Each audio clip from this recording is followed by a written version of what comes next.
नमस्कार, मैं हूं मोहन अहिरवार और आज हम बात करने वाले हैं पछताने की आदत। असफलता ही सफलता की सीढ़ी है पुस्तक के पार्ट 5 की। इसमें जो 12वां कारण है पछताने की आदत। दोस्तों, असफल व्यक्ति में एक आदत ये भी होती है कि वो काम करने के बाद पछताते हैं। तो इसमें जो 12वां कारण बताया है श्रीनिवास आर पंडुला ने, उसमें पछताने की आदत, इस बारे में उन्होंने कहा है कि जो लोग अपने हर काम पर आदतन पछताते हैं वे सकारात्मक सोचने वाले लोगों की तुलना में जीवन में ज़्यादा असफल होते हैं। इसको एक बार और सुनिए। जो लोग अपने हर काम पर आदतन पछताते हैं वे सकारात्मक सोचने वाले लोगों की तुलना में जीवन में ज़्यादा असफल होते हैं। इस तरह के लोग अपने किए गए कामों को महत्वहीन मानते हैं और ना किए गए कामों के बारे में पछताते हैं। वे हर दिन हर काम के बाद हमेशा पछताते रहते हैं। जो लोग अपने कामों पर पछताते हैं वे सोचते हैं कि उन्हें अपनी बात अलग तरह से कहना चाहिए थी, उन्हें किसी दूसरे व्यक्ति से शादी करना चाहिए थी, उन्हें दूसरी तरह के कपड़े खरीदना चाहिए थे, उन्हें अपना घर किसी दूसरी जगह पर अलग डिज़ाइन से बनवाना चाहिए था, उन्हें ज़्यादा बड़ा मकान खरीदना चाहिए था, उन्हें अपने करियर के लिए कोई अलग क्षेत्र चुनना चाहिए था, उन्हें किसी और कंपनी में काम करना चाहिए था। हर काम पर पछताना असफलता का उपजाऊ स्रोत है, क्योंकि इससे लोग दुखी हो जाते हैं और उनका आत्मविश्वास कम हो जाता है। कई लोग यह तर्क देते हैं कि जब तक आपको अपने कामों में कमी ना दिखे तब तक आत्म सुधार संभव नहीं है। बेसिकली ये बहुत पॉइंट वाली बात है कि जब आपके काम में आपको कमी महसूस हो और उस कमी को आप सुधार कर लें तो निश्चित या सफलता ज़्यादा दूर आपसे रहती नहीं है। कई लोग यह तर्क देते हैं कि जब तक आपको अपने कामों में कमी ना दिखे तब तक आत्म सुधार संभव नहीं है। कभी कभार तो इस तरह की अपूर्णता की भावना या सुधार की आवश्यकता महसूस होना उचित है, परंतु इसका आदत बनना ठीक नहीं है। जो लोग अपने सभी कामों पर पछताते हैं वे असंतुष्ट जिंदगी बिताते हैं और किसी तरह का सुधार नहीं कर पाते हैं। वे अपने आसपास के लोगों को भी दुखी करते हैं। कैसे? आइए मैं एक केस स्टडी के माध्यम से इस बात को स्पष्ट करता हूँ। अंजन चौधरी कुरुक्षेत्र का इंजीनियरिंग का स्नातक है। वह हमेशा इस बात पर पछताता है कि उसने अपने मित्रों की तरह कानून या कॉमर्स की पढ़ाई नहीं की है, बल्कि इंजीनियरिंग करने का निर्णय लिया। इसके अलावा उसे लगता है कि अगर उसे इंजीनियरिंग करना ही थी तो इसकी पढ़ाई किसी क्षेत्रीय विश्वविद्यालय के बजाय किसी प्रतिष्ठित संस्था में करना चाहिए थी। क्योंकि यह गलत विषय चुनने के कारण निराश था, इसलिए उसने पढ़ाई में कभी ज़्यादा रुचि नहीं ली। सिर्फ कुछ टीचर्स के उदार सहयोग की वजह से ही उसे डिग्री मिल सकी। उसके सहपाठी कहते हैं कि वह हमेशा उदास रहता था और दूसरों को इंजीनियरिंग ना करने की सलाह देता था। पढ़ाई खत्म होने के बाद माता पिता ने उसकी शादी कर दी। जाहिर है अंजन भी इस विवाह के लिए सहमत था। परिवार की जान पहचान की बदौलत उसे गुड़गांव की एक पब्लिक लिमिटेड ऑटोमोबाइल कंपनी में नौकरी मिल गई। बहरहाल अंजन कई कारणों से अपने काम से नाखुश है। उसे फैक्ट्री पहुंचने के लिए हर दिन सुबह 6 बजे उठना पड़ता है और फिर पेंट शॉप में काम करना पड़ता है। वह उन लोगों से ईर्ष्या करता है जो सॉफ्टवेयर और अन्य सर्विस कंपनियों में काम करते हैं। संक्षेप में वह अपनी नौकरी को छोड़कर बाकी सब नौकरियों को पसंद करता है। मैनेजमेंट को जब यह पता चला कि उसे पेंट शॉप में काम करना पसंद नहीं है तो उसका तबादला कंपनी के कॉरपोरेट ऑफिस में डिजाइनिंग ग्रुप में कर दिया गया। यहाँ आकर भी अंजन खुश नहीं हुआ। अब वह पेंट शॉप की चहल पहल के छूट जाने पर पछताने लगा और यह सोचने लगा कि उसने ऑफिस के भीतर काम करने का विकल्प क्यों चुना। वह अपने व्यक्तिगत जीवन में भी दुखी है। वह पछताता है कि उसने इतनी जल्दी शादी क्यों की और गलत औरत से शादी क्यों कर ली।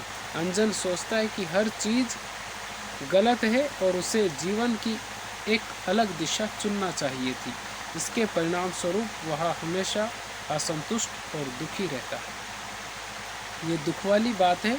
उसके नज़रिए का प्रभाव उसकी पत्नी पर भी पड़ा और वह उससे दूर होने लगी। जब उसकी पत्नी को इस बारे में पता चला कि उसका जो स्वभाव है वो हर जगह पछताने का है, वो कहीं भी चला जाए उसको दुख ही होता है कि ये काम मैं नहीं करता तो ये हो जाता, इस काम को करने से मुझे यहाँ नुकसान हुआ है।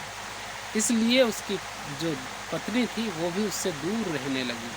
उसके नज़रिए से नाखुश होकर मालिकों ने उसे चेतावनी दी और सुधरने के कई अवसर देने के बाद उसे नौकरी से निकाल दिया। अंजन अपने व्यवहार पर पछताने लगा। उसने अपनी सभी मुश्किलों के लिए अपनी पत्नी को दोष दे दिया, क्योंकि वो खुद ये पहचान ही नहीं सका कि सही कारण क्या है जिसकी वजह से मुझे नौकरी से निकाला गया, क्योंकि अपने आप के अंदर उसने कभी झांक के देखा ही नहीं। जब कोई काम गलत हो जाता है और व्यक्तिगत तथा व्यावसायिक जीवन पर उसके गंभीर विपरीत प्रभाव पड़ते हैं तो सभी सामान्य व्यक्ति पछताते हैं। व्यक्ति तब भी पछताता है जब वह अनजाने में कोई ऐसा काम कर देता है जिसके अनअपेक्षित परिणाम मिलते हैं। इसके विपरीत अगर व्यक्ति अक्सर पछताए और हर मुद्दे पर पछताता ही रहे, चाहे वह मामला गंभीर हो या ना हो, तो यह पछताने वाले व्यक्तित्व का सूचक है। ऐसा इसलिए है क्योंकि इस तरह के लोगों के लिए उनका जिंदा रहना भी पछताने का एक कारण है। दीर्घकालीन पछतावे का व्यक्तिगत तथा व्यावसायिक जीवन पर विनाशकारी प्रभाव पड़ता है। यह दो तरीकों से हो सकता है। पहला, पछताने की आदत होने पर लोग यह महसूस करते हैं कि उनका हर काम घटिया होता है, इसलिए वे अपनी वर्तमान अवस्था का लाभ नहीं उठा पाते हैं। उदाहरण के लिए, इंजीनियरिंग की पढ़ाई पर पछताने के बजाय अंजन मैकेनिकल इंजीनियरिंग पर ध्यान केंद्रित कर सकता था। ऑटोमोबाइल फैक्ट्री में नौकरी करने के अपने निर्णय पर पछताने के बजाय वह इसमें उत्कृष्ट बन सकता था। सिर्फ एक कारण से वह यह काम नहीं कर पाया और इसका कारण वह खुद था।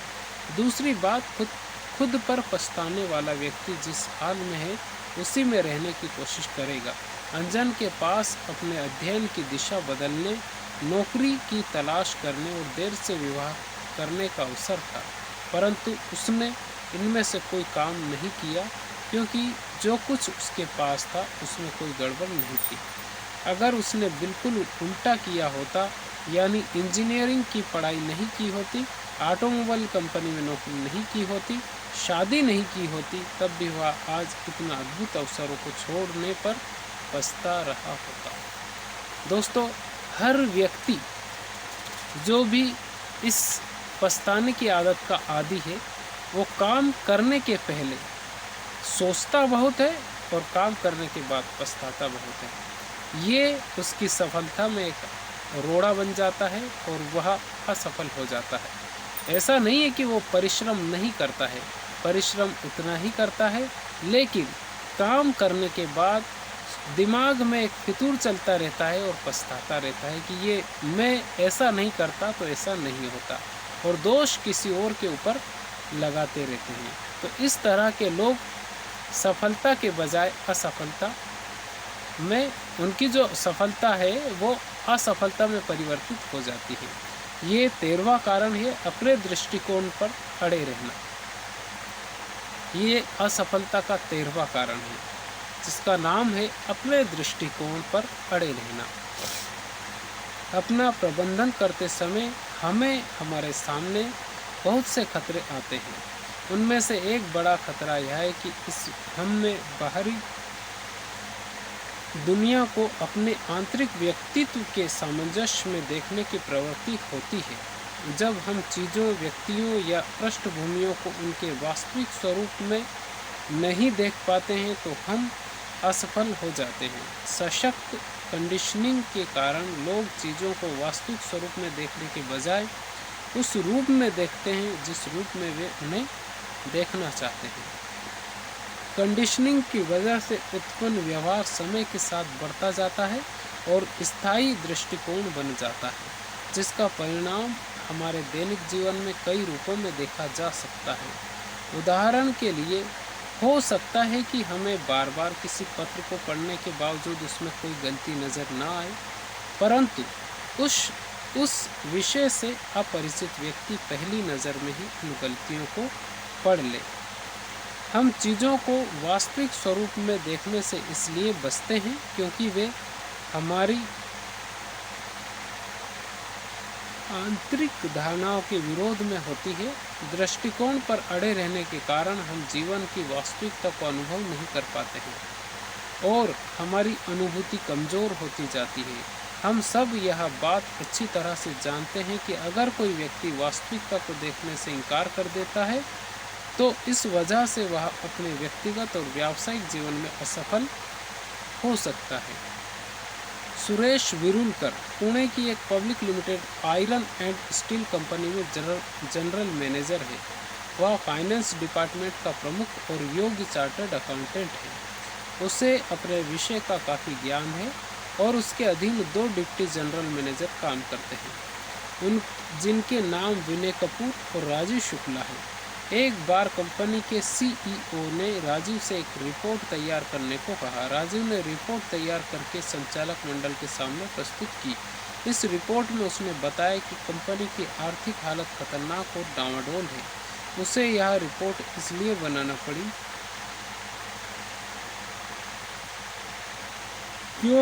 क्योंकि विरुलकर उस समय शहर से बाहर गया हुआ था। विरुलकर को यह अच्छा नहीं लगा कि राजीव ने उसकी अनुपस्थिति में ऐसी रिपोर्ट तैयार करने को कहा। राजीव ने रिपोर्ट तैयार करके संचालक मंडल के सामने प्रस्तुत की। इस रिपोर्ट में उसने बताया कि कंपनी की आर्थिक हालत खतरनाक और डामाडोल है। उसे यह रिपोर्ट इसलिए बनाना पड़ी क्योंकि विरुलकर उस समय शहर से बाहर गया हुआ था। विरुलकर को यह अच्छा नहीं लगा कि राजीव ने उसकी अनुपस्थिति में ऐसी रिपोर्ट तैयार की। उसे ऐसा लगा कि राजीव ने उसकी व्यावसायिक छवि को धूमिल करने के इरादे से यह रिपोर्ट प्रस्तुत की थी। विरुलकर के वापस लौटने पर राजीव ने यह स्पष्ट करने की कोशिश की कि आपकी अनुपस्थिति में उसे मजबूरन यह रिपोर्ट बनाना पड़ी थी और उसके पास कोई दूसरा विकल्प नहीं था क्योंकि यह CEO का आदेश था। बहरहाल विरुलकर राजीव के उद्देश्यों के बारे में शक करता रहा। वह राजीव की रिपोर्ट के निष्कर्षों के कारण खास तौर पर चिढ़ा हुआ था। इसके बाद वह अपने अधिकांश कामों के लिए विनय कपूर पर आर्थिक निर्भर होता गया और राजीव के प्रस्तावों तथा कार्यों में हमेशा कोई ना कोई गलती या मीन मैक निकालता रहा। एक दिन विरुलकर ने सुना कि स्टील रोलिंग यूनिट को कंपनी से अलग करने की उसकी अनुशंसा को CEO ने अस्वीकृत कर दिया। इसका कारण यह था कि उसके किसी अधीनस्थ ने CEO को यह बताया था कि ऐसा करने से कंपनी का रणनीतिक लाभ खत्म हो जाएगा। विरुलकर को शक हुआ कि राजीव ने ही यह शत्रुतापूर्ण सुझाव दिया होगा। कुछ दिनों के बाद राजीव स्टील रोलिंग यूनिट को कंपनी से अलग करने के लाभों के बारे में विस्तृत प्रस्ताव बनाकर आया। विरुलकर ने उस प्रस्ताव पर आलोचनात्मक टिप्पणी लिखते हुए उसे अपरिपक्व तथा अव्यावसायिक बताया। कंपनी के वित्तीय पुनरुत्थान के लिए राजीव द्वारा प्रस्तुत योजना में विरुलकर को कोई खास दम नज़र नहीं आया। दरअसल वह हैरान था कि चार्टर्ड अकाउंटेंट होने के बावजूद राजीव इतनी मूर्खतापूर्ण योजनाओं का सुझाव कैसे दे सकता था। राजीव अपने मन में यही सोचता रहा कि विरुलकर ने उसके प्रस्ताव को सिर्फ इसलिए रोका था क्योंकि वह इसमें सुधार करना चाहता था। वह विरुलकर की व्यावसायिक योग्यता का बहुत सम्मान करता था। विसंगति यह थी कि समय गुजरने के साथ साथ राजीव के लिए स्थितियां बिगड़ती गई। ऐसा कोई भी काम नहीं था जिसे करते समय विरुलकर उसे डांटता न हो। एक दिन विरुलकर ने राजीव से कहा कि उससे कोई व्यक्तिगत द्वेष नहीं है, बल्कि वह उसे गलतियां करने से बचाने की कोशिश कर रहा है। दिलचस्प बात यह थी कि विरुलकर को अपनी कही हुई बात पर सचमुच विश्वास था। वह सोचता था कि राजीव में व्यावसायिक योग्यता का अभाव है। इस दौरान विरुलकर की अनुशंसा पर विनय को एडिशनल जनरल मैनेजर के पद पर प्रमोशन मिल गया। राजीव को दरकिनार कर दिया गया। राजीव को फैक्ट्री के रोजमर्रा के वित्तीय भुगतान और काम के बिलों की जिम्मेदारी सौंप दी गई। सीईओ निराश थे कि कंपनी वित्तीय स्थिति में कोई सुधार नहीं हो रहा था, इसीलिए उन्होंने विरुलकर को ऑडिट डिपार्टमेंट में भेज दिया और विनय को कंपनी का वित्त प्रभारी बना दिया। ऑडिट डिपार्टमेंट में काम करते समय विरुलकर को पता चला कि स्टील रोलिंग यूनिट को कंपनी से अलग करने के विरोध में सीईओ को जो सुझाव दिया गया था वह राजीव ने नहीं बल्कि विनय ने दिया। तब जाकर उसे यह एहसास हुआ कि राजीव के खिलाफ उसके द्वेष का प्रयोग विनय ने अपने लाभ के लिए किया था। उसे एक और सदमे भरी जानकारी यह मिली कि संचालक मंडल द्वारा नियुक्त परामर्शदाताओं ने अपनी रिपोर्ट में कहा कि अगर कंपनी राजीव शुक्ला द्वारा विभिन्न अवसरों पर दिए गए सुझावों पर अमल करती तो बहुत से नुकसान से बचा जा सकता था। इसमें रोलिंग यूनिट को कंपनी से अलग करने के बारे में उसका विस्तृत प्रस्ताव भी शामिल था। परामर्शदाताओं ने राजीव के कई प्रस्ताव और योजनाएं देखने के बाद अपनी रिपोर्ट में उसकी उल्लेखनीय व्यावसायिक योग्यताओं पर विशेष टिप्पणी दर्ज की। विरुलकर यह नहीं समझ पाया कि वह राजीव के प्रस्ताव के महत्व या विनय के स्वार्थी व्यवहार को क्यों नहीं देख पाया, क्योंकि विश्वास पहले दोनों पर था। फिर राजीव पर उसने थोड़ा विश्वास किया। बाद में उसको ऐसा लगा कि राजीव मेरी शिकायत सीईओ को करता है, लेकिन सच ये नहीं था। सच ये था कि जिसके ऊपर वो विश्वास कर रहा था वही उसको धोखा दे रहा था, और जो व्यक्ति उसका सम्मान कर रहा था उसके ऊपर उसका विश्वास नहीं था। और यही ज़माने का रूल है, क्योंकि व्यक्ति अपनी इन दोनों आँखों से ये नहीं समझ पाता है कि कौन तो उसे धोखा दे रहा है और कौन उसे विश्वास दे रहा है। क्योंकि विश्वास जो दे रहा है वो धोखा नहीं दे सकता, ऐसा नहीं है, क्योंकि दोनों पर ही उसका विश्वास होता है। बाद में जब चेहरा उजागर होता है कि ये व्यक्ति हमें धोखा दे रहा था और ये हमें बचा रहा था, लेकिन तब तक समय निकल जाता है और जितने भी अवसर हमारे हाथ में होते हैं वो अवसर भी हमारे हाथ से निकल जाते हैं। और यही विरुलकर के साथ हुआ। जब हमारी किसी के बारे में नकारात्मक राय होती है तो यह संभव है कि हम उसके हर काम को स्वार्थपूर्ण या गलत मानें। जब किसी व्यक्ति के बारे में हमारी सकारात्मक राय होती है तो हम उसके हर काम को सकारात्मक मानते हैं। वास्तविकता यह है कि कोई भी हमेशा अच्छी या बुरी चीज़ें नहीं कर सकता, उनके स्वार्थ के अंश में ही फर्क हो सकता है। बहरहाल अपने दृष्टिकोण पर अड़े रहने के कारण हम चीज़ों को अपने आंतरिक विश्वासों के सामंजस्य में देखते हैं। घटनाओं, पृष्ठभूमियों, चीज़ों और छवियों को देखते समय हम अपने दृष्टिकोण पर ही अड़े रहते हैं। आप जो देखते हैं जरूरी नहीं है कि वह पूरी तरह सच हो। यह समझना ही महत्वपूर्ण नहीं है कि आप क्या देखते हैं, यह समझना भी महत्वपूर्ण है कि आप उसे किस तरह से देखते हैं। दोस्तों, हमारा जो नज़रिया है, इस नज़रिए को अगर हमने समझ लिया कि हम किस आँखों से देखते हैं, क्योंकि हम जिस आँखों से देखते हैं, देखने में हमें ये समझ में आता है कि जो दिखाई दे रहा है ये सच है या गलत है। अगर इस बात का हमने अंदाज़ा लगा लिया तो हम कभी असफल नहीं होंगे, क्योंकि हम ये समझ जाएंगे कि जो व्यक्ति सामने बैठा हुआ है ये हमारे साथ क्या करने वाला है। और इस समझ को पाने के लिए हमें बहुत मेहनत करना पड़ती है। दूसरों पर निर्भरता, ये 14वां कारण है।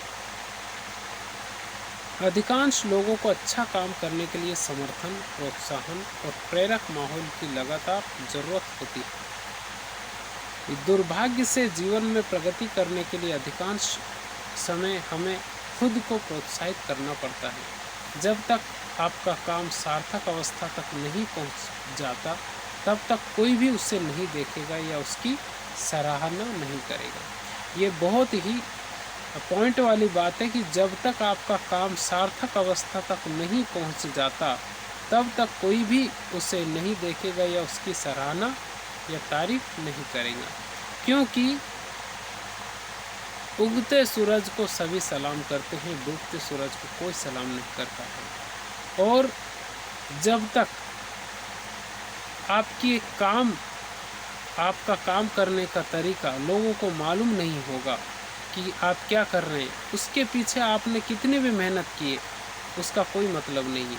आप कितनी मेहनत कर रहे हैं, इसका भी कोई मतलब नहीं है। लेकिन जब वो काम बाहर आ जाता है, और बाहर आने के लिए दोस्तों बहुत मेहनत लगती है, काम को बाहर लाने के लिए बहुत मेहनत लगती है। और अगर बीच में आप अनसक्सेस हो गए तो समझ लो डूब के मर जाओ, ये दुनिया आपको जिंदा जिंदी मार देती है। क्योंकि अगर आपने इतनी मेहनत की और असफल हो गए तो पूरा का पूरा रोब आप ही के ऊपर, पूरा का पूरा जो दोष है वो आप ही के ऊपर थोप देते हैं। और ये दुनिया आपको फिर, क्योंकि उसके बाद संभलने का मौका ही नहीं देती, इतनी आपकी बुराई या वो भर देते हैं। घर वालों में भी उतनी नफ़रत भरते थे कि ये तो वो कर रहा है, ये कर रहा है, तो उससे भी आपका जो दिमाग है वो सही दिशा में काम नहीं करता है। ये वही बात है, काम करते समय प्रोत्साहन नहीं मिलने के कारण बहुत से लोग अपना काम अधूरा छोड़ देते हैं। इनमें अधिकांश अपनी ज़िंदगी असंख्य चीज़ों की ख्वाहिश में गुजार देते हैं, परंतु उन्हें हासिल करने के लिए कुछ नहीं करते। इस तरह की असफलताओं से बचने के लिए आपको अपनी प्रगति का आकलन करने, उसका अनुभव करने और इस तरह खुद को प्रोत्साहित करने की स्थिति में होना चाहिए। मेरा अनुभव साबित करता है कि बहुत बड़ी संख्या में लोग अपने काम के समर्थन के लिए दूसरों पर निर्भर रहते हैं। आमतौर पर इस व्यस्त दुनिया में किसी के पास दूसरों के लिए समय नहीं है, जब तक कि वह सीधे प्रभावित न हो रहा हो। इसका यह अर्थ है कि आप जो काम करना चाहते हैं या आप जिन कामों को करने में सक्षम हैं, उनके लिए प्रयास करते समय आपको कोई प्रेरित नहीं करेगा।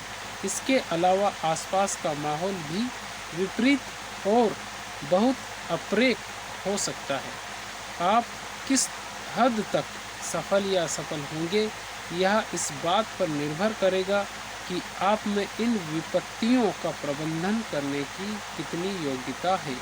बहरहाल ऐसे लोग बहुत कम होते हैं जो खुद को प्रेरित कर सकें और इसके लिए दूसरों पर या माहौल पर निर्भर न हो। इसके विपरीत ऐसे लोग ज़्यादा होते हैं जो बहुत हद तक या पूरी तरह से दूसरों या माहौल पर निर्भर होते हैं। इस तरह की निर्भरता से व्यक्ति सफल हो सकता है। आइए देखें ऐसा कैसे होता है। पूनम सिंह 20 साल की बहुत सक्रिय लड़की है। लड़की का नाम है पूनम सिंह। ये 20 साल की बहुत सक्रिय लड़की है। जो लोग उसका शैक्षणिक रिकॉर्ड देखते हैं वे हमेशा उसके असंगत प्रदर्शन से हैरान होते हैं। उसे 10वीं कक्षा में 75% अंक मिले थे, जबकि 12वीं में उसे सिर्फ 52% अंक मिले। इसी तरह कॉलेज में पहले साल में उसका प्रदर्शन बहुत अच्छा रहा, परंतु दूसरे साल उसका प्रदर्शन बेहद खराब रहा और तीसरे साल में यह उतना बेहतर नहीं रहा। इसके अलावा वह स्कूल में बास्केटबॉल की अच्छी खिलाड़ी थी, परंतु कॉलेज में जाने के बाद उसने खेलना छोड़ दिया। उसके परिवार के साथ बातचीत के दौरान मैंने पाया कि वह कॉलेज या अपनी सहेलियों के बजाय घर पर ही ज़्यादा समय बिताना पसंद करती है। उन्होंने मुझे यह भी बताया कि जब वह स्कूल में थी तो ऐसा नहीं था। उसके व्यवहार का सावधानीपूर्ण विश्लेषण करने पर मैंने पाया कि पूनम तब बहुत अच्छा प्रदर्शन करती है जब लोग उसके प्रयास की सराहना करते हैं और उसे प्रोत्साहित करते हैं, परंतु जब उसे इस तरह की प्रशंसा नहीं मिलती तो उसका प्रदर्शन बिगड़ जाता है। पुराने स्कूल में उसके प्रयासों की सराहना होती थी, इसलिए वह उस स्कूल में अच्छा पढ़ती थी। परंतु नए स्कूल में वह अच्छा प्रदर्शन इसलिए नहीं कर पाई क्योंकि वहाँ उसके प्रयासों की सराहना नहीं हुई, किसी ने उसकी तारीफ नहीं की और उसकी नई सहेलियां यह नहीं जानती थी कि वह पढ़ने में बहुत अच्छी थी। एक बार फिर उसने कॉलेज के पहले साल में अच्छा प्रदर्शन किया क्योंकि उसकी क्लास टीचर उसकी प्रगति पर पूरा ध्यान देती थी और उसके प्रयासों की सार्वजनिक रूप से प्रशंसा करती थी। जब अगले साल टीचर ने उस विशेष रुचि टीचर ने उसमें अगले साल टीचर ने उसमें विशेष रुचि लेना बंद कर दिया तो उसकी रुचि भी खत्म हो गई। बास्केटबॉल खेलना छोड़ने के पीछे भी प्रोत्साहन का अभाव था। हालांकि पूनम कहती थी कि इसका कारण यह था कि उसके नए स्कूल में पर्याप्त सुविधाएं नहीं थी। यह बात सच नहीं है क्योंकि जब पूनम वहाँ पढ़ती थी तब उसके स्कूल ने अंतर्राज्य बास्केटबॉल टूर्नामेंट में दूसरा स्थान पाया था। पूनम का मतलब यह था कि उसके खेलने के लिए अनुकूल माहौल नहीं था। वह घर पर रहना ज़्यादा पसंद इसलिए करती थी क्योंकि उसका परिवार उसके हर काम की प्रशंसा करता था। उसे स्कूल में बिना शर्त की प्रशंसा और प्रतिष्ठा की कमी खलती थी, इसलिए वह इससे यथासंभव दूर रहती थी।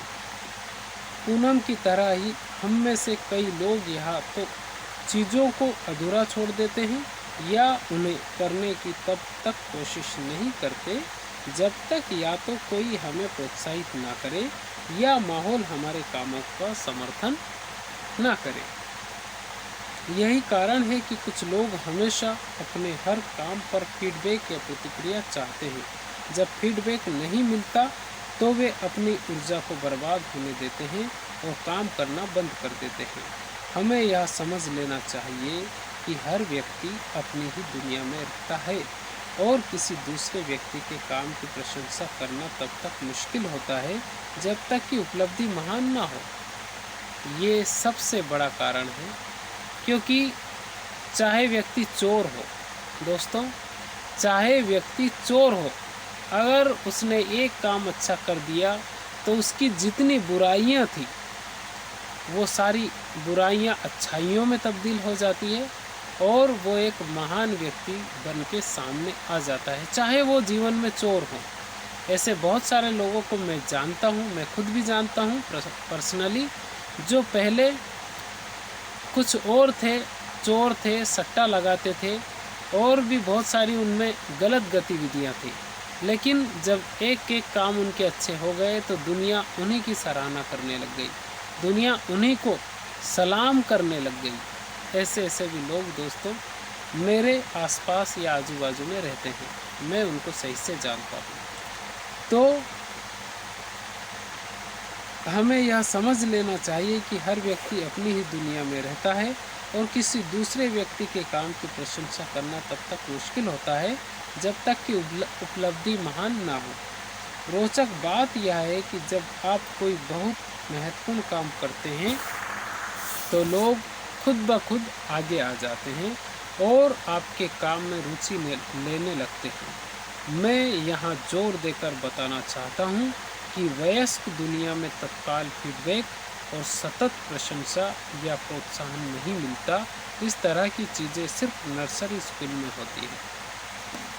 मेरा यह कहने का इरादा नहीं है कि लोगों को प्रोत्साहन या माहौल के समर्थन की ज़रूरत नहीं होती, उन्हें इसकी आशा नहीं करना चाहिए। निश्चित रूप से कोई भी व्यक्ति काम करने के बाद सकारात्मक फीडबैक, प्रशंसा और समर्थन पाकर खुश होगा, परंतु सच्चाई यह है कि इस तरह की चीज़ें बार बार नहीं होती।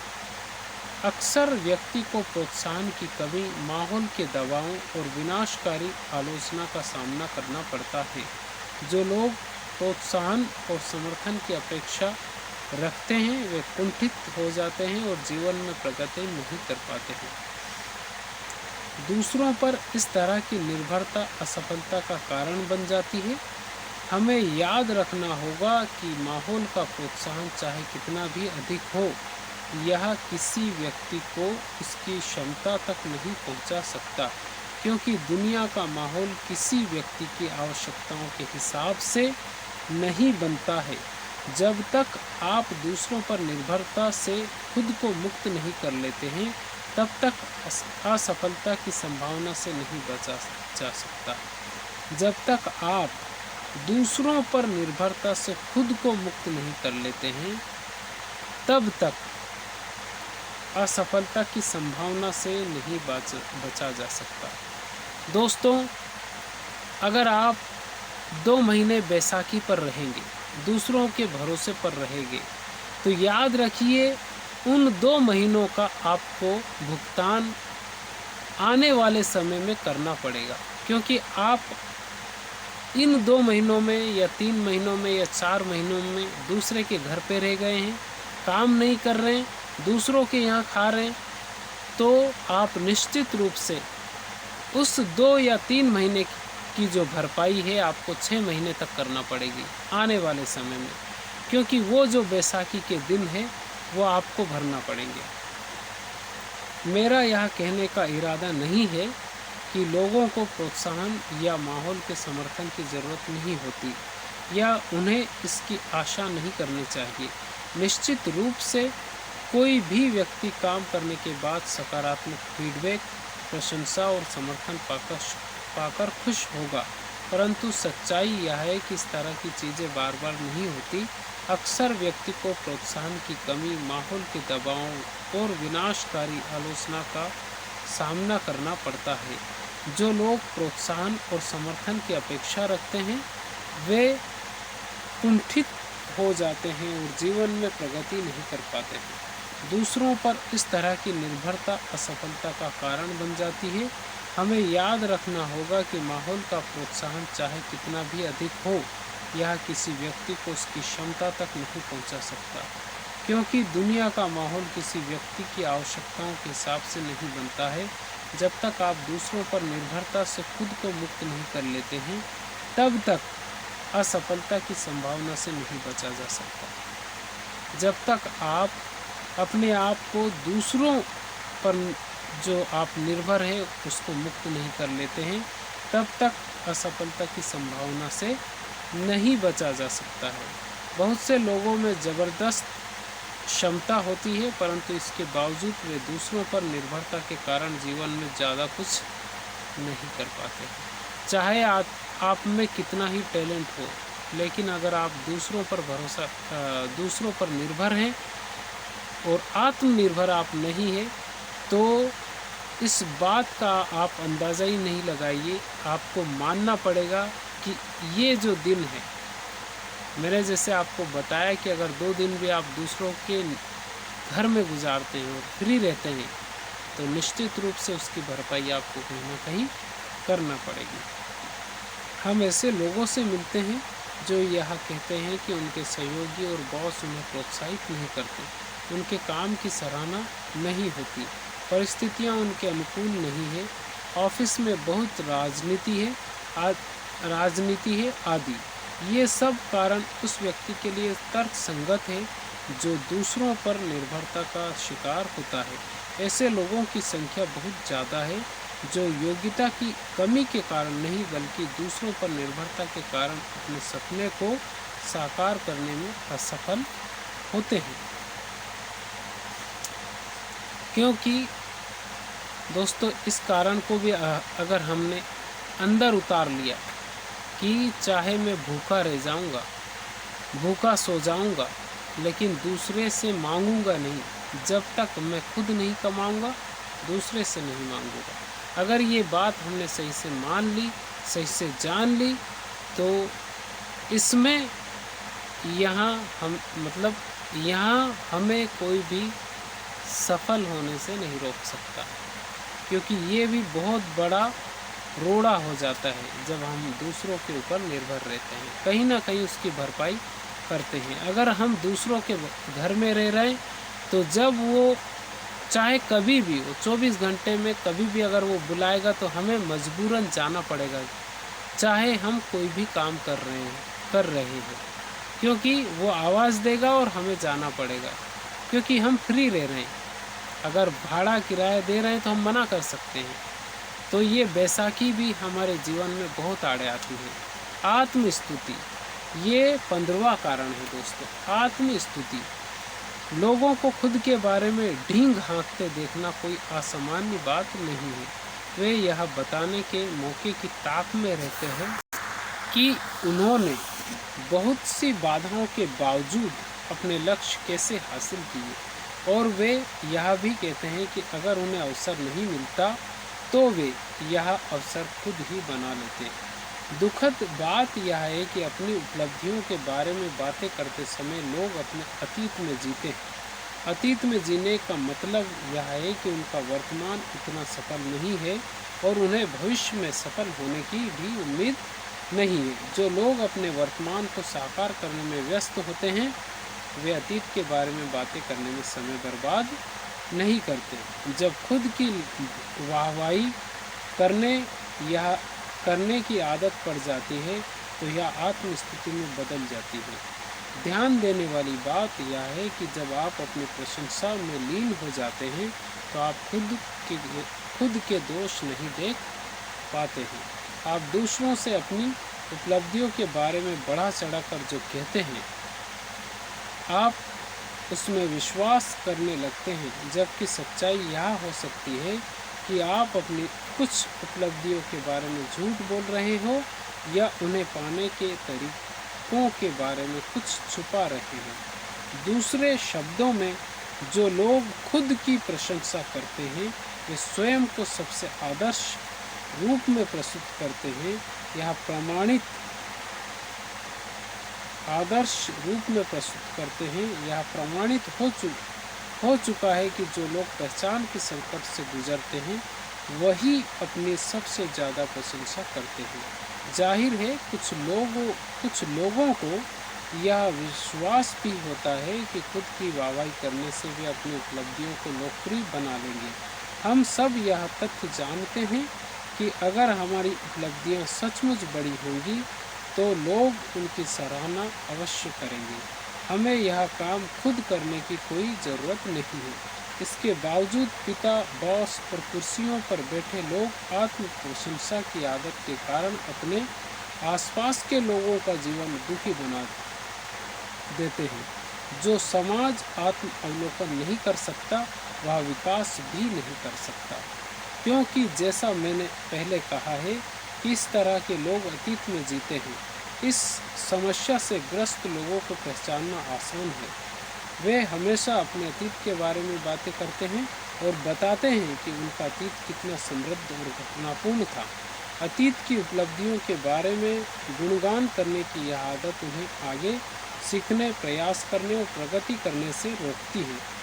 मैं यहाँ अपने एक मित्र के पिता की एक केस स्टडी देना चाहूँगा, जिन्होंने अपनी आत्मस्तुति की वजह से अपने पुत्र के जीवन को अपने जैसा बना दिया। सागर ने एमकॉम किया है। वह एक सरकारी विभाग में जूनियर अकाउंट्स ऑफिसर के पद पर काम करता है। वह पिछले 5 साल से स्टडी लीव पर है और वर्तमान में माइक्रोबायोलॉजी में स्नातकोत्तर कर रहा है। उसके पिता भी केंद्र सरकार में अकाउंट्स ऑफिसर हैं।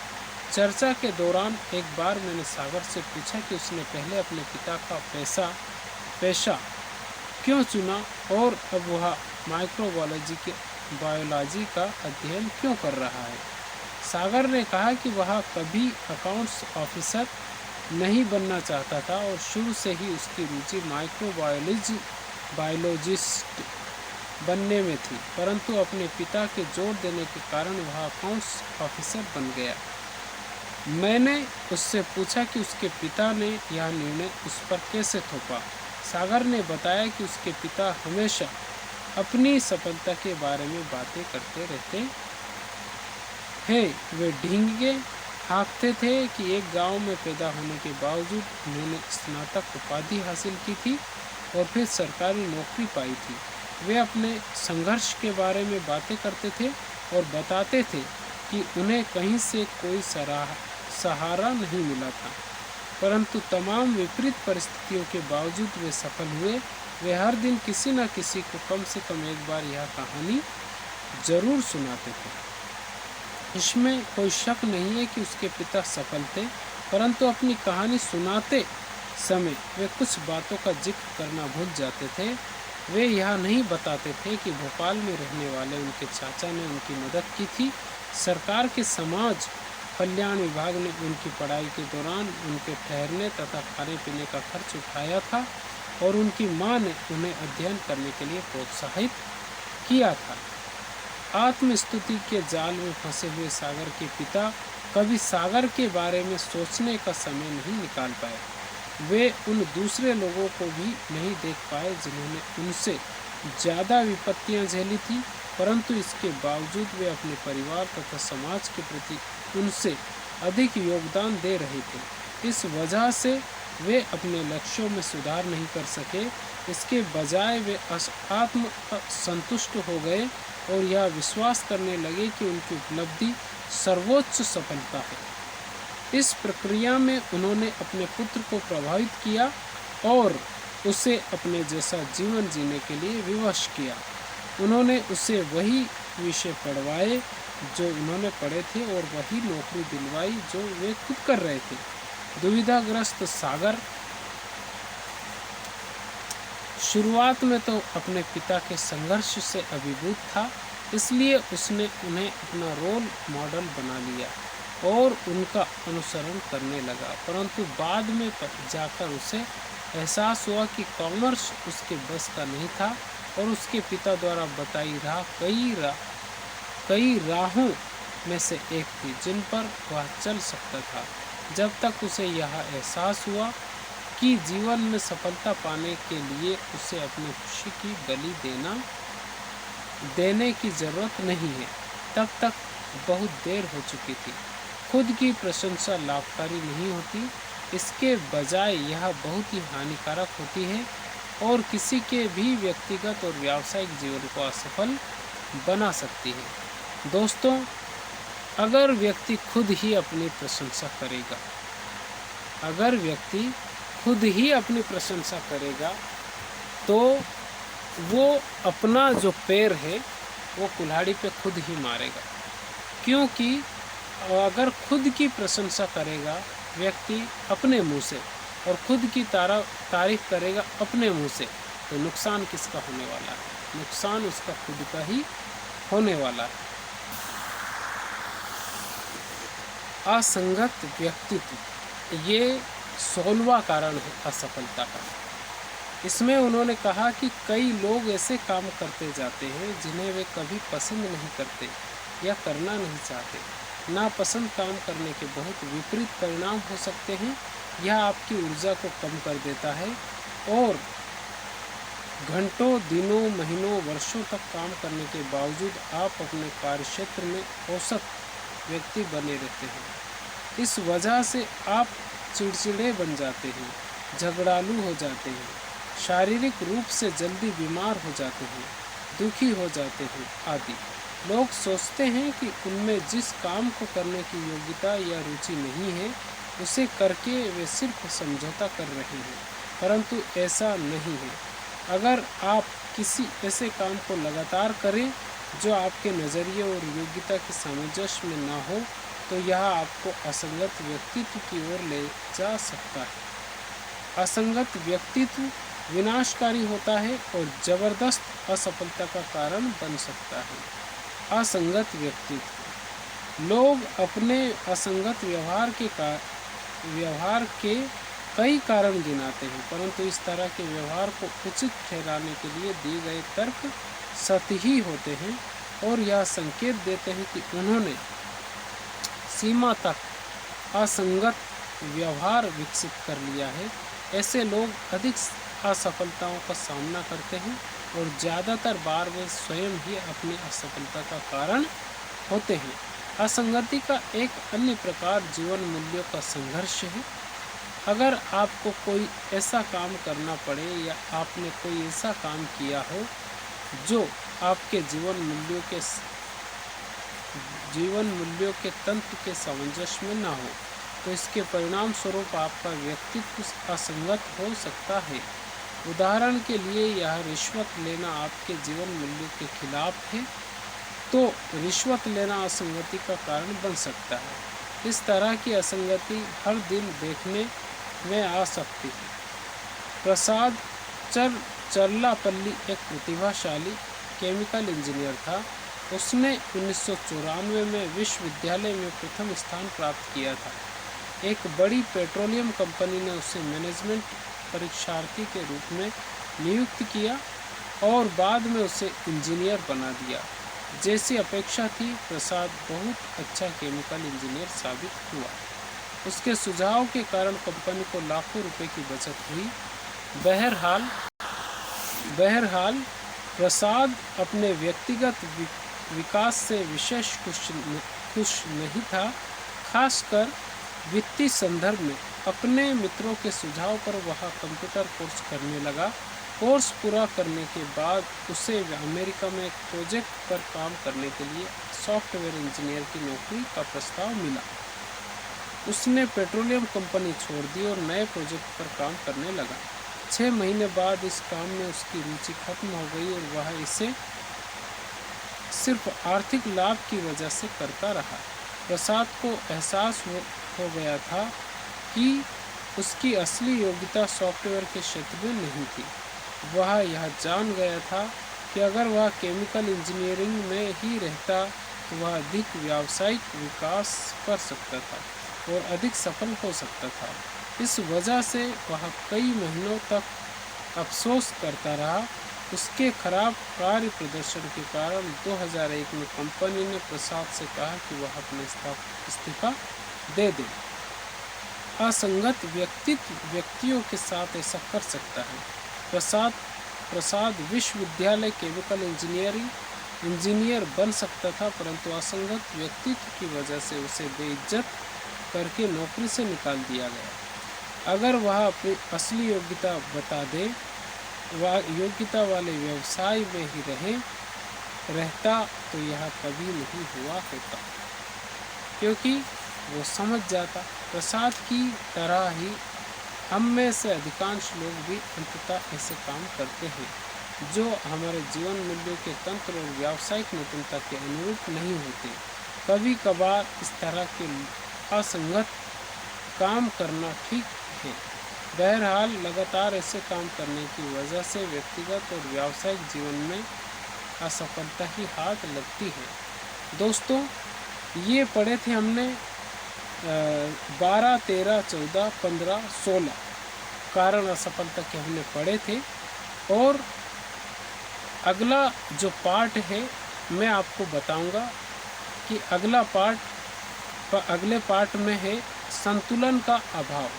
तो ये हम पार्ट 6 में पढ़ेंगे और ये वीडियो आप शुरू से लेकर अंत तक ज़रूर देखें और वीडियो को लाइक ज़रूर करें, चैनल को सब्सक्राइब करें और ज़्यादा से ज़्यादा इस वीडियो को शेयर करें।